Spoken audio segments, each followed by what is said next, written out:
What is good, y'all? SGG Game, man. It's your boy SmooveGotGame back with another Indianapolis Colts rebuild, baby. And today we're getting back to our 8-1 squad and going to look to go through the next 3 games of the season, man. As we have two kind of obviously a trash team up first, mid tier, and then a really good possible playoff matchup there with the Bills in week 12. So we're gonna try to get through all 3 of those. If you guys are enjoying the series, please hit it with a like and comment down below. It really helps the series be shared out to more people so we can get the subscriber count up, man. Road to 1K.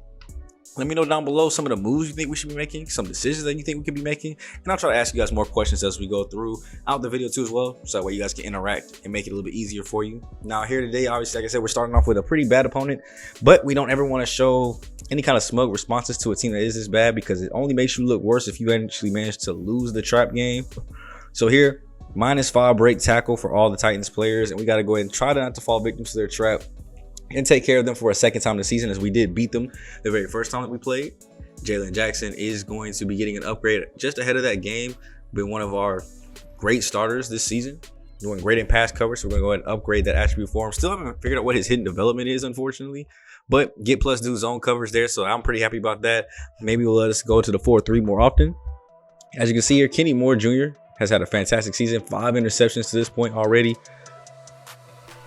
And it's really kind of led to our defense taking a next step. As like I said, the 4-3 is something we probably might want to use more of. As we've gone along to the later season, I've seen more and more teams try to adjust really to what we do, or what we did really well in the first half of the season. So we'll have to see if that 4-3 becomes much more manageable for us, because we have been doing a lot of nickel, a lot of man coverage, even some dime here and there.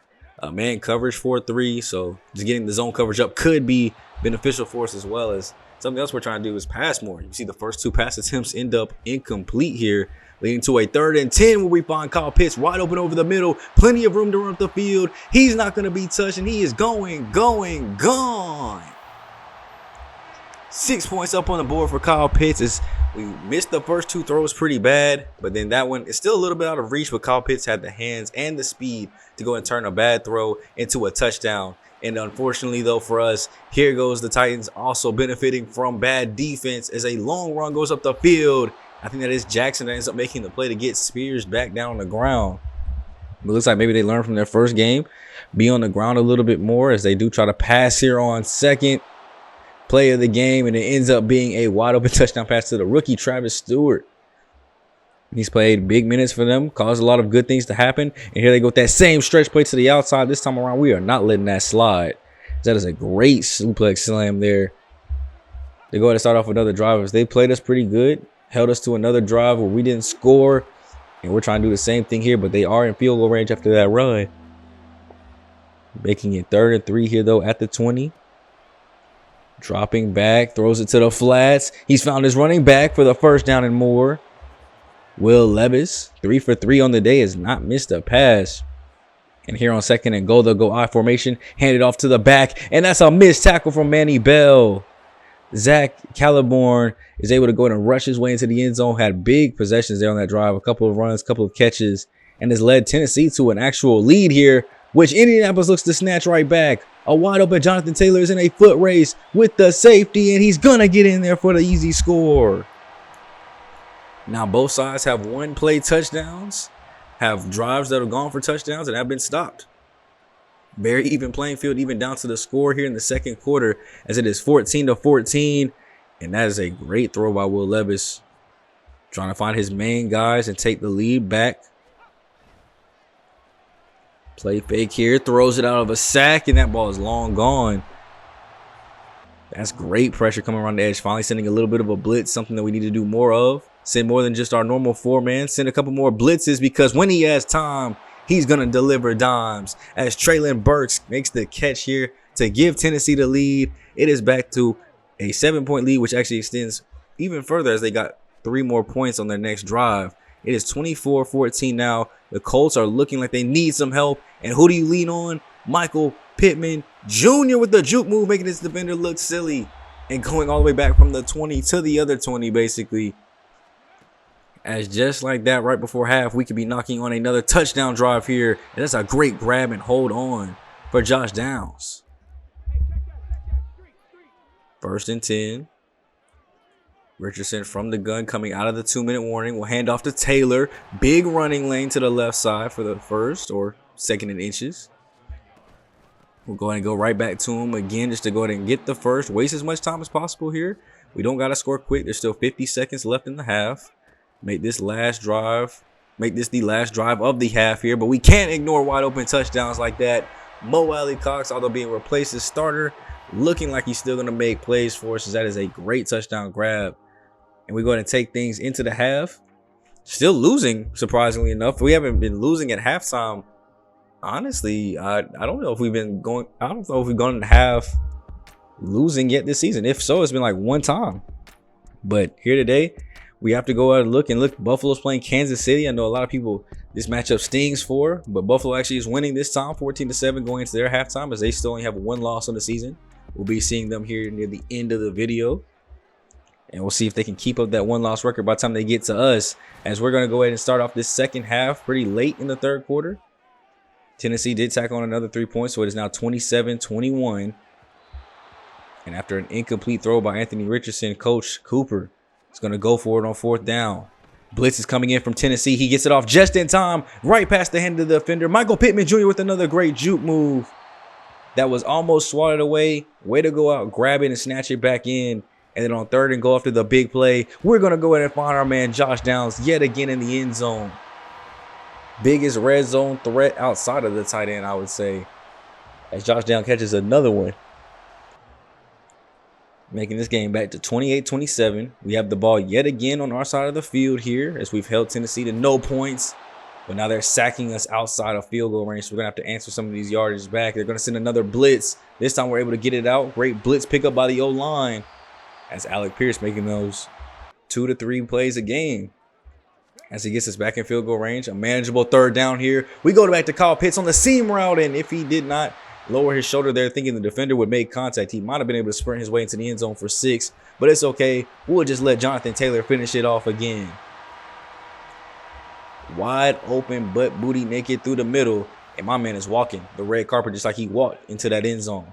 It makes it a 35-27 game, and here is Tennessee, one of their last hopes at least, to try to get in this end zone. If they don't score here, it's not looking too good for them, as there's only about 4 minutes, 50 seconds left on the clock. Indianapolis sends a blitz this time, going cover 0.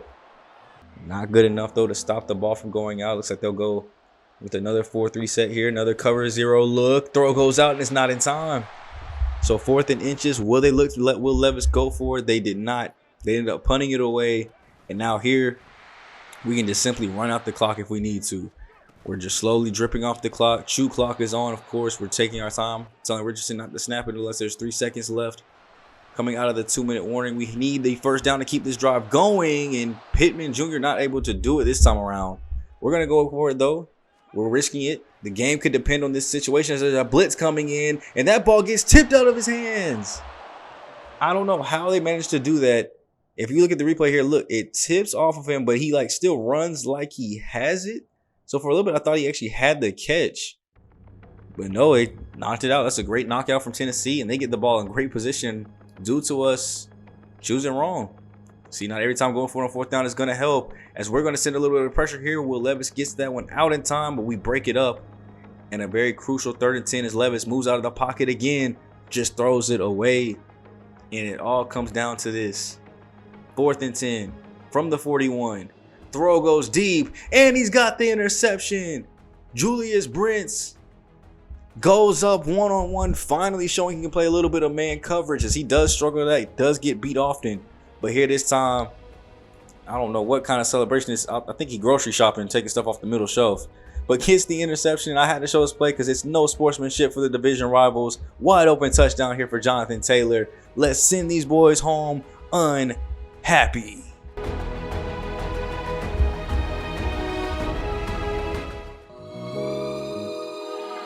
Tennessee, that is, excuse me for not knowing, because he looks a little bit different. I'm pretty sure it's Mike Burble, though. Walking out of here again with the L. You wouldn't even be able to tell that at one point we were losing this game. It was, like I said, it was 27-21 at one point, so we went 21 unanswered straight. Didn't get the ball back, so no official 21 scump, but we managed to make this game look way worse than it was. 42-27 on the final here, as Tennessee had a great first half. and just kind of slowed up and plateaued after that, though. Came out of halftime, didn't make any adjustments. We did, and we ended up leaving this game with over 500 yards total offense, 370 through the air. So another great game for Anthony Richardson, throwing and slinging that rock. 700 yards of total offense, while they only had 400. 6 for 12 on third downs. And we still need to shore up our red zone. Only 4 for 7, at least all 4 for touchdowns, though. So the more points, the merrier. But I'm really proud of this team. Once again, getting it done. Richardson, 5 TDs. Ended up with 378 yards. So if you take the sack yards off, that's why I dipped down. But 378 off of only 15 completions. We were really going down the field today. 12.1 on his average completion. Still managed to complete less than 50% of his passes, though. It is what it is. Will Levis had a pretty good game. Jonathan Taylor, once again, over 100 yards rushing, 154 and a touchdown. Spears was actually at 9 for 95, so he was well on his way to possibly having a 100 rushing game. But I mean, if you take out that long of 64 that we gave up at the beginning, he wouldn't have had too many yards. Travis Stewart, the rookie, over 100-yard game, 5 catches, a touchdown. You see Hopkins only used for 3 for 59. But on our side, we had 200-yard receivers. Jonathan Taylor, 3 for 122, 2 touchdowns. So 300-yard all-purpose game for him. Kyle Pitts, 4 for 123 and a touchdown. Pittman Jr. had 77. Downs and Molay Cox both caught touchdown passes. And today, Alec Pierce, only one big play that we need him to make, but still, every time I need him, he's there. Ignore that drop. That drop is probably insignificant. Defensively, Pierre Collins at safety, leading the way in total tackles with 10 all over the field today. And Samson and Bukum, 2.5 sacks today. He's really kind of broke out here recently for the pass rush, which I've much so appreciated, as well as interceptions from our guys, Brents and Moore, adding on to their good seasons. Well, I should say Moore's good season and Brent's average season. As you see here, we avoided the trap game, talking here with Ryan Kelly Lee, the starting center, looking to go ahead and get some rewards from this, as we really almost did give up to the trap in that first half. And I know you guys see me here on the salary screen. Real quick, I had to come see why our cap space was so low. And apparently we've given almost $20 million a season to our guard. I get it. There are certain offensive spots that should be making a lot of money. Maybe left tackle, maybe right tackle. But why is my left guard getting quarterback money? Indianapolis. If y'all are Indianapolis Colts fans, I need y'all to comment down below why. I get it. He's one of the best in the league. If you're an offensive lineman and your name is a household name and like the average fan can know who you are, you're really, really good, because offensive line does not get recognition. But why is he getting almost $25 million a season for the next 3 years? Why am I struggling to make contracts work on a rookie deal for my quarterback? That should not be happening. That makes this so much more interesting, because we only have like $60 million in cap space, and I got to keep 2 starting offensive linemen, my starting middle linebacker, my starting defensive tackle, and now the tight end that we just traded for, as well as a couple other backups with only $60 million. It's not looking too good for everybody to come back next year. So this has to be the year, as well as getting more talent to fill out the roster. And one of the ways that our GM feels that we could do that is by looking at cornerback Carlos Rondon. Apparently he's got high football IQ. DB is a position that we're looking at strengthening this year, getting another corner to possibly replace like Julius Brents or something like that, to get a stronger top 3 and 4, because like I said, we've gone to dime. Now, I don't think Carlos Rhodes is it. I don't know why they mentioned this man to me. Around 2 to 3 projection, has A, tackling, which is good, decent to solid speed, which is trash, C, man coverage, D, zone coverage, C, press. The only thing this man has that is good is tackling, stamina, and kick return ability, which is at a B, not even an A. So that's kind of out of my mind. Now, we do have our focus scouting for this week too as well, so maybe that's why they wanted to mention them. Instead, we're going to go look at a tight end, middle linebacker, and defensive tackle at Michael Woodson, Greg Malone, and Cam Griffin, because those could also be middle round, second round picks for us, or maybe even first round if I find enough corners that I like and I can wait back on that position. So a little bit of look at the scouting, of course, and we'll take a deeper dive in the bye week so you guys can see some of the guys that's on my board actually that I've actually taken time to look at. You know, I normally take about an hour, 2 hours off camera or off video to go through that draft class, looking at the positions that I need. I don't really look at too many other positions. Like there's no point in me looking at the quarterback class, the receiver class, the running back class. There's no point in me looking at the safety class. And I think I'm going to probably look just about everywhere else. All the offensive line I'll probably look at. Look at tight end, of course. The D line we'll look at. The linebacker core we'll look at. Corner we'll look at. So there's not too many positions I'm not looking at, but still I don't go through and look at every single position, just the ones in need. So that'll be coming in the bye week episode, which should be next time out. We'll see how close we are able to get what the upcoming games look like after these ones. But here, let's go ahead and jump into this game, as I'm sure you guys see in the background, as we are playing and have kicked off against the Pittsburgh Steelers. about a middle average team in the AFC, just kind of like they were in real life, snuck into the playoffs last minute in real life. This time around, I don't know if they're going to be able to slide in this year, but we'll see how our defense does. They still got Kenny Pickett back there slinging that pill as he finds that Washington over there with the first down grab, and then another first down grab there puts them into really close to red zone territory. If this one doesn't do it itself, that's a great pass from Kenny Pickett, showing their arm. 5 for 7 on this first drive. They have really trusted him to sling that pill, and for good reason. It's not going to be a great catch there that gets them up to the goal territory on the 1-yard line. They're still staying in the shotgun here. Still going to try to pass as they get it out to the slant routes. One-on-one, Vince Anthony could not hold up to Deontay Johnson as he is in the... Hey, yo! All right, now that we got that abomination off the screen, let's look at what some real offense looks like here as Josh Downs makes the great first down grab, getting about an extra 5 there for the 15-yard gain. As Anthony Richards looking to come off of a strong 5-touchdown, 350 or 378-yard performance. And he's still looking to sling that pill.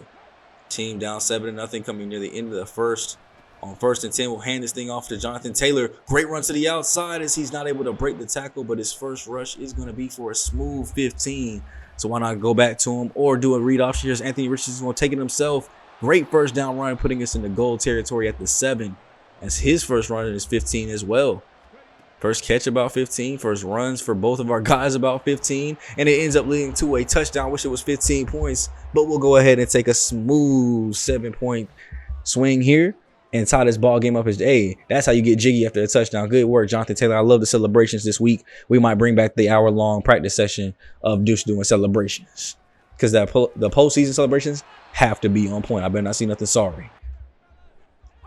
And going back to the Steelers team, because they have a running back in there, not Najee Harris. This is, I can't remember the first name, but Warren in the backfield here. And I guess with good reason, as my boy did take that one all the way up and put them near plus territory.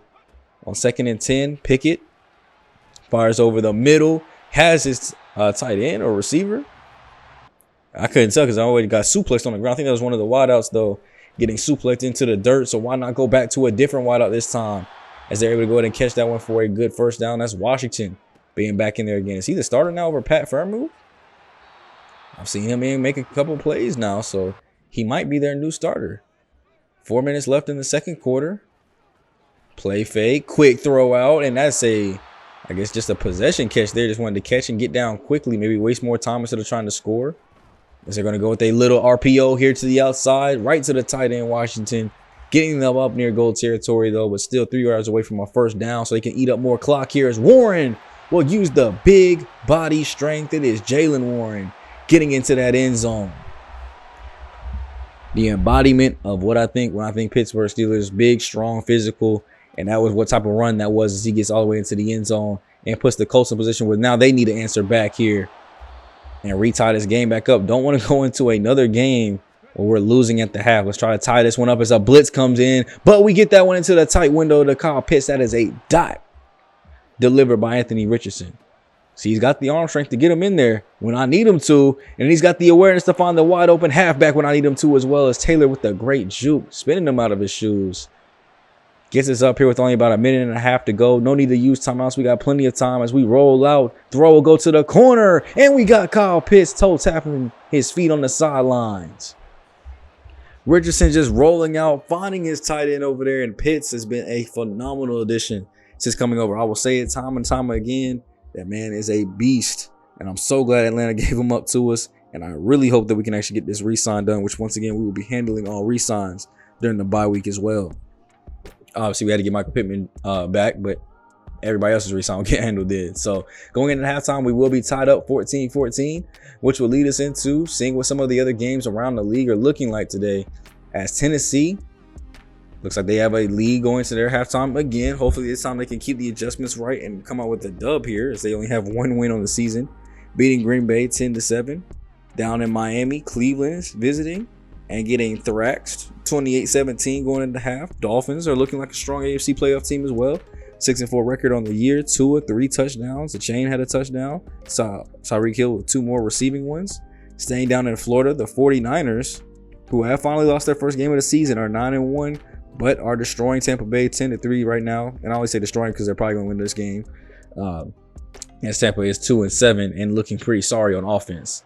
But that's enough worrying about other games around the league. Let's get back to focusing on ours because we have a game to go out and win here that's tight. Let's see if our halftime adjustments have prepared us for it. And we had to come back out with it. This is the third time that we've hit the halfback off of a little corner route this time. And he is just wide butt booty naked open. If you're going to keep putting the linebacker on Jonathan Taylor, I'm going to keep abusing it. Keep running plays to get them one-on-one. When I see that man coverage, we got to take advantage of it. Anthony Richardson, as we're going back to defense now. Ending the third quarter here off of that big play, starting the fourth as Pittsburgh looks to go ahead and answer this game right back and tie it back up. 3 tight ends to the left side. Looks like they'll go with a play fake, and he gets the throw off before the sack gets there. Injury on the field to James Daniels, but that was an amazing throw to do the play action and still get that throw off before having to take a sack. And then right here, that's an absolute laser beam from Anthony Richardson, putting that thing right on Alec Pierce, and Alec Pierce holding on to it, making one of those 1 to 3 great plays that we see a game. As Richardson staying alive in the pocket, we'll find Pierce yet again. That's awesome play number 2 as he holds on to that one as well after the hit from the safety, putting us in a plus territory. Clutch third down. Who do we go to? It's Kyle Pitts, of course, getting us the first and more to put us in the red zone. Hand off to Taylor. Outside, great blocks by our wideouts. And that puts us in the goal territory now. 3rd and goals. The first 2 end up getting stopped. Richardson, clean pocket. He's going to roll to his left. Fire it on the run. And he's got Michael Pittman Jr. just standing up clean, able to catch it, hold on to it, and spike that thing into the dirt as we take our lead back 28-21. And we jump here to the end of the fourth quarter.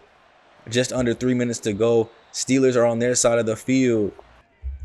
We have yet to see a takeaway happen today. We're 25th in the league in that we need more of them. So why not go get one then? Vince, diving play on Deontay Johnson. Kenny Pickett, just a terrible throw that time. Johnson didn't even attempt to reach for it though. And Vince lays out for the interception. And that interception actually would end the game. Of course, we were getting closer to the 2-minute warning. And we were able to just run that rock out, put shoe clock on. And we're walking out of here with a dub. Another hard-fought dub, though, against a team that is subpar. Tennessee, we went to the half tied up or losing.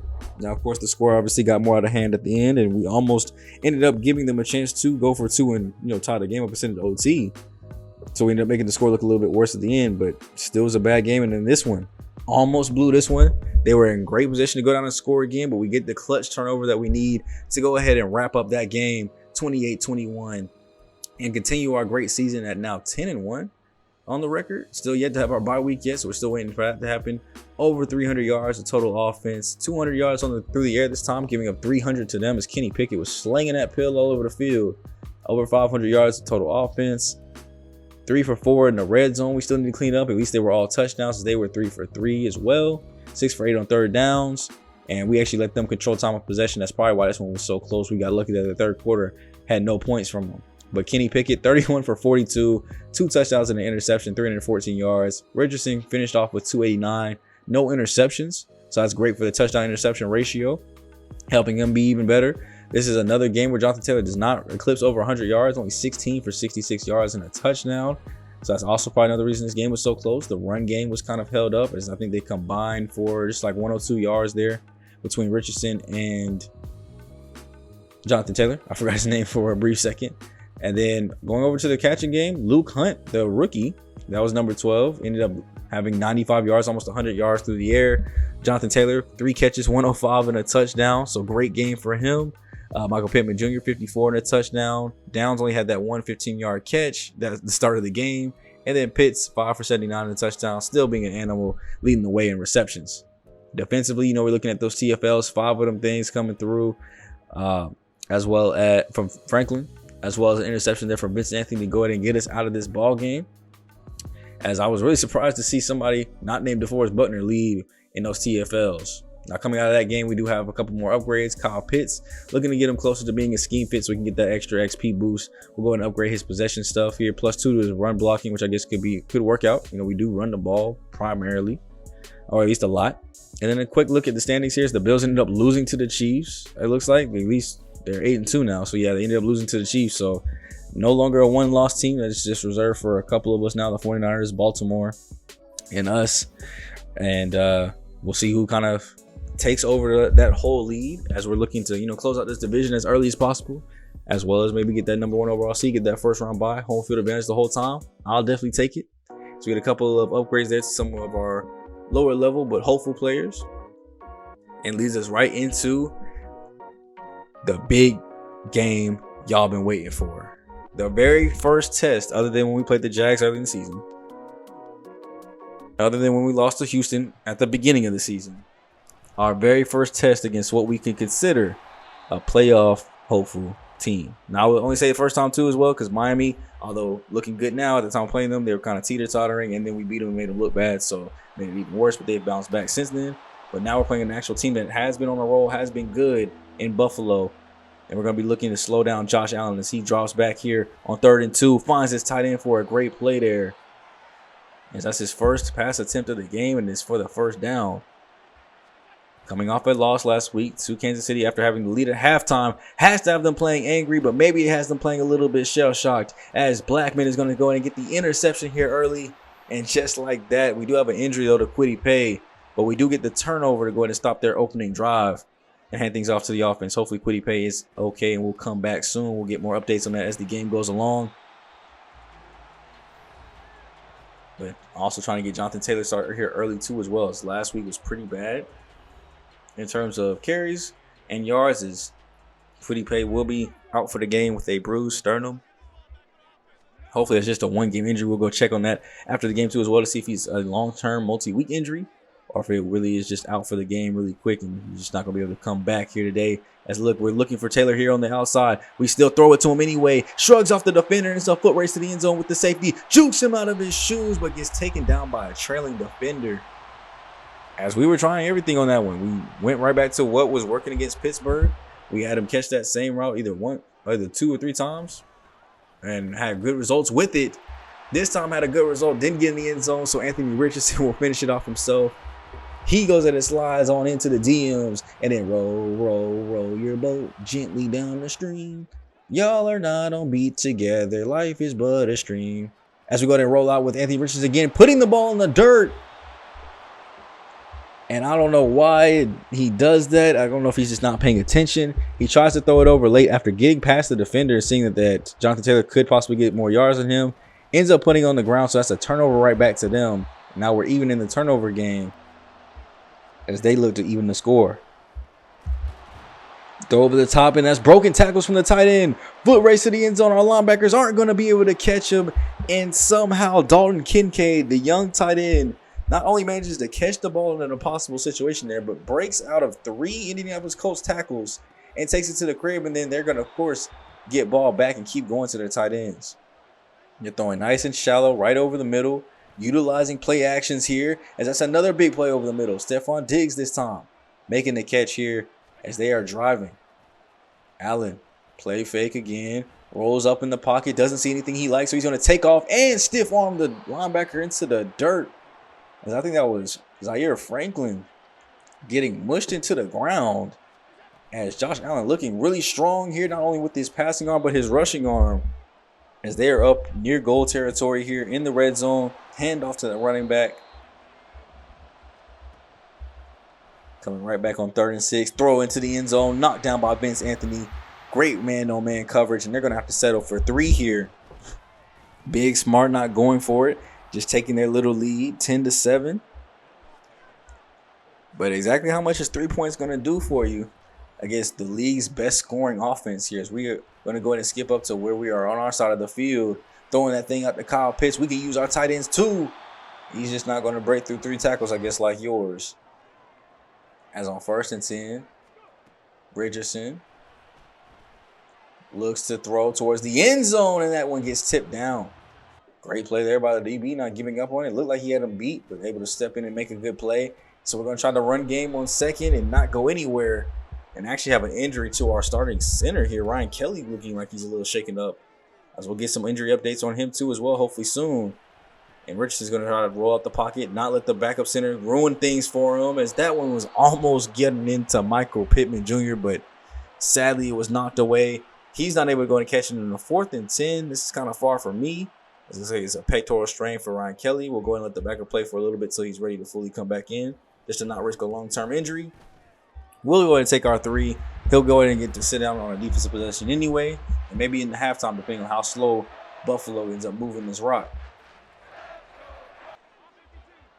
As with 30 seconds left, they do have the ball here after we traded a couple of drives here. Nobody able to do anything before the half, but now Buffalo, with no timeouts now, has 26 seconds to probably try to get into field goal range or score here, as they are looking to throw this thing out there. They do complete it.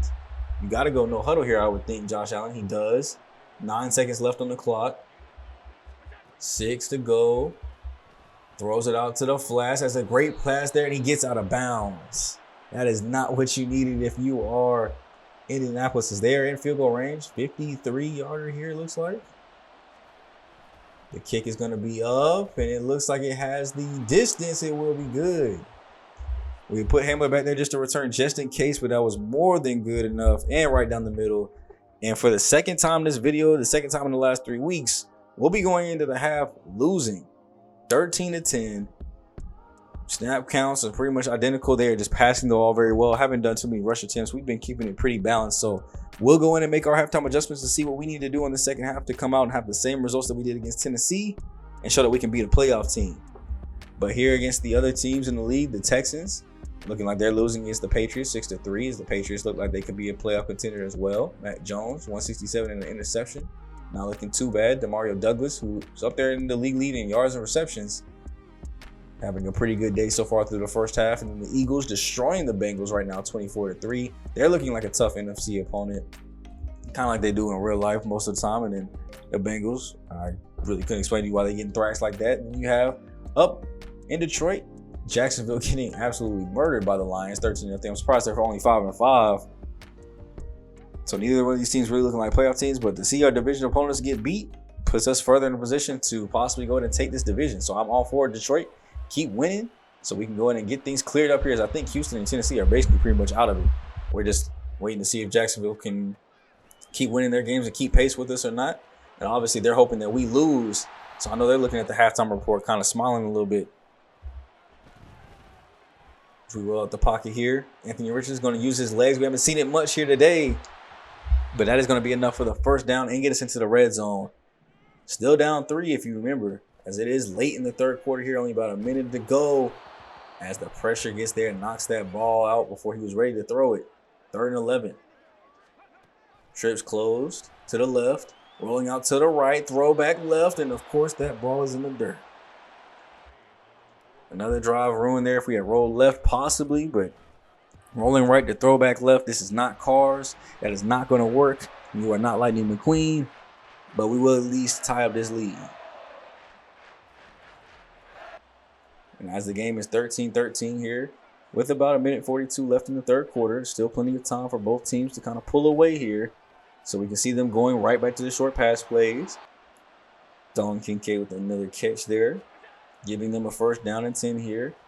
Under center, throw over the middle of the field, and that is a great catch there. Couldn't tell who that was. Was that Gabe Davis making that catch? Had to be, unless they got rid of him. As that's another great catch there as we go ahead and take him off his feet to go to end the quarter. Game is still tied 13-13. And you can see here, 32 pass plays, 3 run plays. They have not tried to be on the ground at all. But we have one of the best rush defenses in the league, and one of the worst pass defenses in the league. So, like I said, maybe this computer AI is learning how we play, because they definitely are slinging this pill all over today. As they are getting close to goal territory, as we get a great sack. I don't know why I don't just give the full thing to Jackson there. He definitely was the only one doing the work. The other dude just kind of dove in and touched his leg, but oh well, they'll both get half sacks for that one. And that's great news to push them back as they go 3 tight ends here on a 3rd and 18. And boy, it looked like something in a high school run. 3rd and 18, they ran a halfback dive. Of course, it didn't go nowhere, and they'll just have to go ahead and set up for another field goal here. As that one was up and good, about a 38-yard field goal, in with ease. Going right down the middle. And just like that, we are losing yet again. So on the kickoff afterwards. You know, we don't normally show these, but it's getting clutch time, crunch time. We are late in the fourth quarter. We could be losing one of our second games of the season as KJ Hamler takes this one up the middle, and he almost had that one out of here. Y'all know if I'm showing the special teams play, something big is happening or some big implications are going on other than just losing. My boy almost took that one back to the cribbo, giving us great field position here to kind of let us eat. And hopefully we don't crash out this time as Jonathan Taylor gets us the first down off the first run. We're going to go back to the pass game and get Michael Pittman Jr. involved to make this a third and manageable. As the Bills have 2 takeaways today, we're trying not to make it a third one here as we throw it out to Pittman Jr. again, and he's getting down. They're going to call him just short on the 4th and inches. We need a play to step in here. And I'm calling to hurry up. It might be a little emotional, but I'm looking for a play. I'm looking to call something. I tell him to go ahead and switch it up. We'll stay 2-by-2. Bring the tight end in. Switch the halfback to the other side. 4th and inches play is going to be an inside zone up the middle. And we get more than enough for the first down. We get into the red zone and up to the 16. It's been a slow day for Jonathan Taylor, but finally seeing some daylight here. As on 1st and 10, we look to make the quick throw over to Josh Downs, and he holds on. Our receivers are really resilient, at least when catching in traffic. And this is going to be a great read option play. We scored on it the first time. Let's bring it right back and do it again. It does not matter how far out we are. That read option is elite. Did her hair just change from black to gray? My girl went from 27 to 63 in a matter of 2 seconds on the play. That's how long the touchdown celebration lasted? Oh, the celebration was to speed up time or something like that. Because it was speeding up to this interception that Vince Anthony does yet again. Back-to-back games where he's getting an interception in the last minutes that could ultimately look to seal a game for us. Great play there, honestly, by the defensive line. We pushed Josh Allen out the pocket. He just turned around, tried to throw it, thinking Stephon Diggs was going to be there, but he threw it to Vince Anthony anyway. And that gives us a chance here to run out as much clock as possible and look to score too. As we're under 4 minutes to go, we'll go under center. And of course, I don't know who that is. My right guard getting the guy into the backfield. Of course, we're not able to hold on. And then Josh Downs fumbled my rock. Had a great chance there to get a first down. He was open. But this time, the one time I needed him to actually hold on to it, he loses control of it. So we're going to have to go ahead and settle for R3 here. As that one goes right through the uprights. A deep field goal there for Matt Gay. But, of course, he's able to go in and launch that thing and make it for us. That'll give Josh Allen and his team 3 minutes to go down the field. And they need 7 to send this one to OT. But they can't get it if we knocking that ball loose. Pierre Collins coming up and making a great play there. As Josh Allen will drop back in the gun again. Throw it to yet another curl route. Just go the opposite side this time, of course. Gabe Davis is going to go ahead and catch that one and get them a first down. 2 minutes and 16 to go here. And they throw over Vince Anthony's head. He dives and misses for the play. Stephon Diggs. A quiet game all day. And when they need him most, though, he breaks loose. Maybe he'll finally be able to stop standing on the sideline and looking at everybody else celebrate. As he was able to get open, beat Vince Anthony again. That's the only problem with Vince. He does have great man coverage, great press, but sometimes he's liable to give burnt and beat on a couple of them. And it always seems like it's for long touchdowns in crucial moments, too. And, of course, with the game tied 23-23, we're under 2 minutes to go. We need a first down here on 3rd and 8. Anthony Richards going to roll out, find Michael Pittman Jr. for the first down to keep the drive alive. And why not go hurry up here? I want him to just do what he wants to do to get to the end zone, so I'm letting Richardson call these plays. He wanted to go hurry up. He switched it up, made a play call cadence. No worries here. He's going back to Michael Pittman Jr. on the slant route. He catches it and just gets down, doesn't try to force any extra yards, but we're in plus territory. Minute and 14 to go as the clock is still ticking. We called another hurry up as Pittman Jr. is still open here. Anthony Richardson wanted to just use and abuse him for 3 straight catches. And then Buffalo calls a timeout finally. Players will get to go rest a little bit as that defense might have been gashed off those 3 straight pass plays. We look to run there. They call their second timeout. On 2nd and 4, we look to throw it here for the first down to Kyle Pitts. And instead of scoring, he does the smart thing and just kind of takes it down to the goal line so we can waste a little bit more time if possible. But I mean, shoot, when the lane that wide open, you just got to go through it. You just got to skip through that lane and score an easy 6 points for us, as that is a 30-23 ball game now off of Jonathan Taylor's legs, just right up the middle. Nobody was in the gap, and you know they're just going to be desperate to throw this ball deep down the field. To who? That man Stephon Diggs, making the first catch here. They have no timeout, so everything they do has to be hurry up. I'm surprised they're not going to the sideline more. 30 seconds left to go. Allen looking, fires it to Stephon Diggs yet again, and they're in field goal range, but they need more than that to score. 24 seconds, they'll see a pretty steep runoff there with 12 seconds. As they're now down to 7, 6, 5, sack, 3, 2, Samson Abukum just won us that ball game.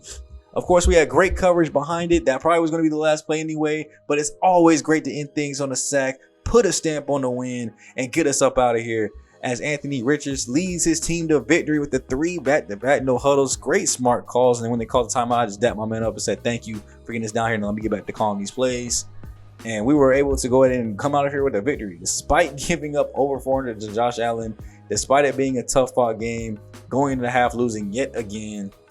And this one coming down to the final drive, to the point where we were under 2 minutes and we didn't know what was going to happen. So shout out to such a great game here. I know we went through it kind of quick. I would have loved to show the whole thing. But of course, like I said, we're trying to eat up multiple seasons here before the next rounds of games come out. MLB The Show's coming out soon. Madden is coming out. Obviously, we still got months away from that, but only post 3 days a week over here. So we got to get through some of these games pretty quick and get to what we're really trying to see. And that's if this team can become a dynasty. If they keep doing 4 for 4 in the red zone like this, we going to be that dynasty. We come out against a hard-fought team, a team very similar to us. And we overcome 411 yards, 2 touchdowns from Josh Allen by getting 2 picks of our own. Anthony Richardson had no touchdowns today and only interception. Threw for 243 yards and just barely eclipsed 50% on his completion percentage. But it's okay because the run game wasn't there either. Jonathan Taylor, 20 carries, 67 yards and a touchdown. So honestly, worse than he was last week. Anthony Richardson, though, 6 carries for 60 yards and 2 rushing touchdowns on his own with those read options down low. So we were able to go to make up for it in the run game. Gabe Davis had over 100 yards. Stephon Diggs over 100 yards. Kincaid was 1 yard away from being over 100 yards. So we got to work on the pass defense. Michael Pittman Jr. 7 for 87. Kind of really the only bright spot for us through the air here today is Pitts, 5 for 68. Did his thing solidly underneath. But it was really the defense that kind of held this thing out, man. They held them to only 23 points. They got the clutch stop when we needed them to. And not only the clutch stop, but the clutch interception by Vince Anthony, who led the team in tackles today with 8 total. 3 tackles for loss for Sampson, with 2 of those being sacks and a half going to Lewis and Jackson.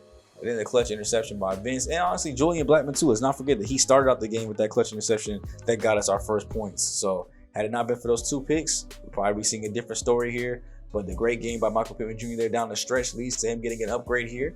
Does pretty good in the short, medium. Catching traffic is great. Catching is good. Spec catch is good. The only thing I say he doesn't do well is run deep routes. So why not just go ahead and go with a deep threat upgrade here. See if we can get a boost to the deep route running. +2 to that. +2 catching traffic too as well. So I'll go ahead and take that. He's up to a 99 catching traffic now with the morality boost, 82 on his deep route runnings. Maybe we can go in and get him down the field a little bit more. Maybe we take some chances with that 99 catching traffic and see if he's able to make any plays for us. But that'll basically do it for this week. It'll kind of get us a look at our first playoff view here. Of course, we have the number 1 seed currently. You have the Chiefs, Chargers, Ravens, Patriots, Bills, and Dolphins all in it right now.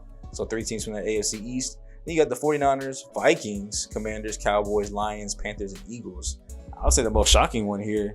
How did the Vikings not only get in, but they're at the 2 seed too as well, led by rookie Lance Klein. In the last draft, one of the best prospects to come through. Said he overall strong arm, pretty bad at all the other aspects of quarterbacking, but he's a superstar. He's developing really well. He's having a great season for him. Great, really good throw power, deep accuracy. His throwing the run is actually better than, I think, Anthony Richardson. It's just his short, medium route accuracies are pretty bad. So my boy wants to play in a warm weather state. That boy might leave after his contract, so we'll have to see. They got him tagged as a franchise quarterback, so we'll see if they're able to retain him. But, that's 4 years down the line. They'll probably exercise his option, so 5 years down the line. So we'll see that in plenty due time if he decides to maybe he changes his mind on what's important to him. But rushing too, they have Devin Singletary, over 737, 6 touchdowns. Cam Akers also has 6 touchdowns too as well. So real red zone threat there because he has under 200 yards. They had Jordan Addison. Justin Jefferson actually isn't even he is third out of the top 3 in yards. KJ Osborne just ahead of him with 759. 10 touchdowns, 8 touchdowns for Addison, 0 touchdowns for Justin Jefferson, which is shocking and amazing. And then 454 yards for TJ Hawkinson. So, they got a pretty strong 4 there. Great quarterback, a great young quarterback, good running backs. So, I guess they might be a team to fear on that NFC side. We'll see if they give anybody over there run for their money, how deep of a run they make if they hold on to that 2 seed spot, and if they end up maybe seeing us in the Super Bowl. Because right now, that's where our eyes are focused on. We're 11-1. Bye week is up this week, so we'll go through scouting. We'll go through what the bye week has for us. We'll start some negotiations, and we'll probably go through weeks 14 and 15. It really depends. I think the Jags have a bye week this week too. They might still play. Regardless, that Giants game is going to be some serious implications. If we win it, we take the division no matter what. No, we take the division if the Jaguars lose. So the next Jaguars loss secures us the division basically. Even if we lose and they lose, we still take the division. So the next Jaguars loss gives us the division. So of course we'll be keeping our eyes on that in that Giants game. If we clinch in that game, or if it's a clinching game, it'll be by itself. If not, we'll play the Giants and just go to both New York teams and play them both at home too. Have them both try with us and beat them. So hope you guys enjoyed the episode. Leave a like, comment, and subscribe. It's me, your boy SGG, aka the King of Games, aka Coach Cooper. And I'll catch you guys in the next video, man. Let me know what you guys' predictions are for how the season will finish out. What are your final record predictions for the Colts, and how deep of a playoff run y'all see us making? I'll catch you guys in the next video. I'm going for today. Peace.